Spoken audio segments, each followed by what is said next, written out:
Okay, so here if we go over to our left stick and we test it, what we get when I snap it back, we get a pretty decent response, right? When I hold it down, I'm able to control relatively where it goes without any issue.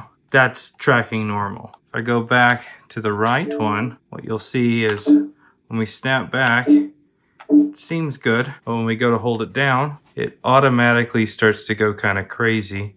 Especially when I don't move it, it just kind of bounces, and goes up. Not causing it to go up. I mean, if I want to make it go up, it can go up. But here, let's see, I'll go down, we'll go center. And you can see it's just struggling. And then without even touching it, it's kind of going crazy. See, I was just naturally wanting to go up. I could snap it back into place and it sits there. But any movement, it automatically just starts going up even though I'm not telling it to. Like, I'm not moving at all. And it's like, so there are many different ways to fix this. Cleaning it sometimes works, but I'm gonna just show you how to replace the actual analog component so that we can get this to not do that again. Let's get started.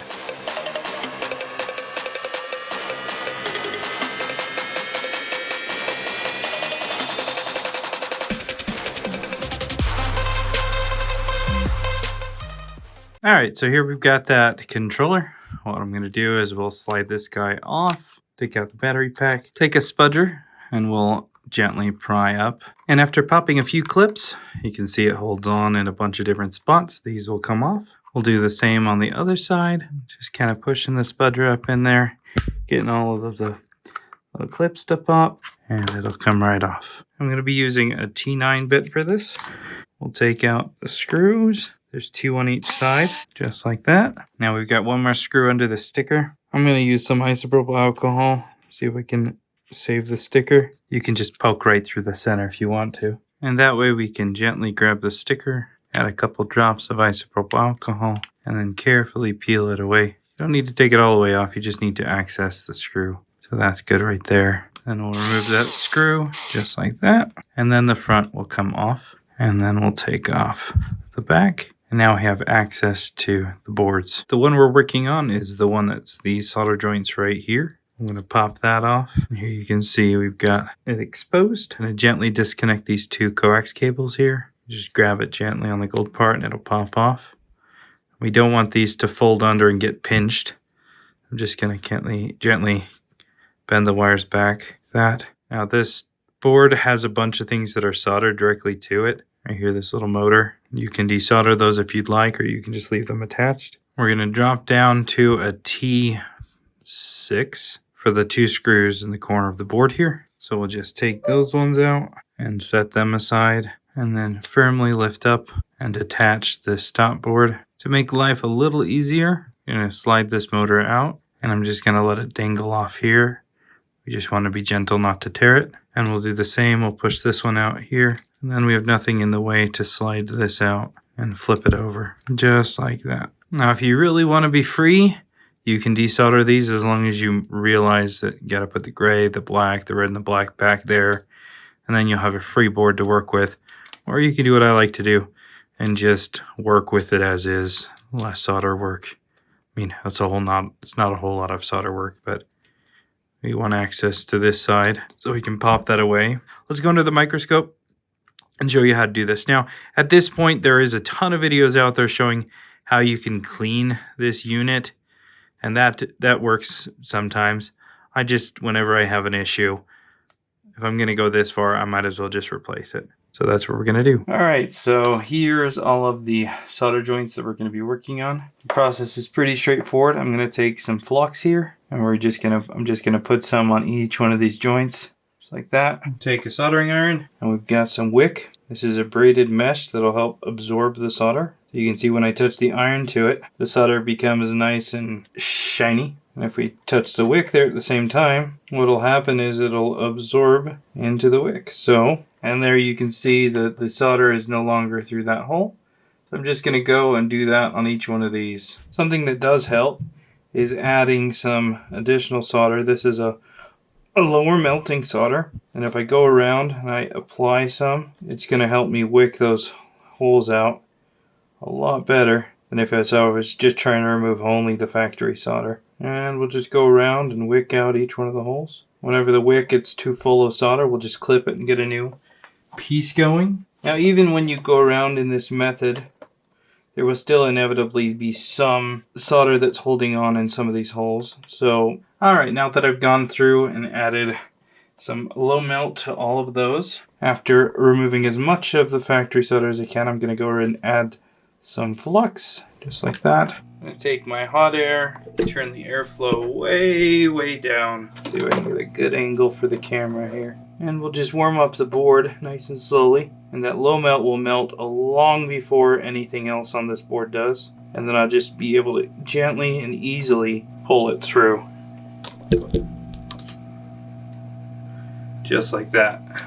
Easily clearing and pulling it away. And now, take some more flux and add it to the holes. See, the flux actually just cleans up the solder because it's still warm. And now when we go in with the wick, it'll be really easy to suck up all of the solder. So turn our iron on and we'll go over each one of the holes and suck up all the solder. And we'll easily clean out each one of the holes. And you can see there, each one of the holes nice and clean, easily accepting the brand new analog joystick. So let's go ahead and install that real quick. You can see it pushes nicely through. Each one of the joints exposed now. Now for the easiest part of the whole thing, it's just adding solder to each one of these. So we'll just take our iron, line it up, push the tip into it with some solder, and just like that, we've got one. And we'll just quickly go around and push solder onto each one of these through hole legs and pins, just like that. I'm going to go back in and clean these up just a little bit more, even though it's not necessary for functionality, but you'll see what I mean in a second. Here's a good angle. I'll just push it on through, push it on through, push it on through. Now for the fun part, had some fibers and some things go on there that made it not look so pretty. We're going to beautify it real quick by adding some flux to the solder, clean off our iron tip, and then when we go and we touch it this time, what will happen is it'll get nice and shiny. Give us nice little peaks on each one of these joints, and we'll just go around and take some time to really clean these guys up. Okay. And now that that's where I like it, I'm going to take some isopropyl alcohol and a Q-tip, and we're going to scrub off all of the flux, leaving a nice beautiful motherboard surface free of any flux residue so that you can't even tell anyone's been in here before. And there we go. Let's go back and finish putting it back together. Alright, now we've got that all replaced. We'll carefully make sure that these guys are out of the way and that these coax cables also don't get accidentally pinched. And we'll gently set it down into place. And something that always falls out is the jack, so you got to make sure that this goes back in as well. Just right there. Okay, so the coax cables are out of the way, all of the other cables as well. Inside there's the white connector that we need to make sure gets pushed down. Make sure that's all snug, that the headphone jack's there in the right place. Then we can go ahead and connect up the coax connectors. And I connected those wrong. There, that one goes there, and that one goes there. And then I will slide back in the vibrating motor here, like that. And we'll do the same on this side. And that one's in. We'll put back the two screws, just like that. We'll put back on these guys. Alright, we'll take the back cover now. Want to make sure none of these cables are going to get pinched in a weird way. And we'll push that guy on. And then we'll put on the front. I'm going to gently peel up that sticker again. Alright, we'll peel that sticker back. And we'll put back that screw. We'll smooth out that sticker so it looks like no one's been in there before. Put back the final screws. Now's a good time to clean up all of the gunk that ends up inside these grooves. Just try not to over tighten these screws. We'll snap on these pieces just like that. Alright, we'll slap in the battery pack. We'll click that. Let's go ahead and alright, let's go into the settings and let's check out the controller. Alright, let's check the right stick now, and then I'm going to do some recalibration real quick.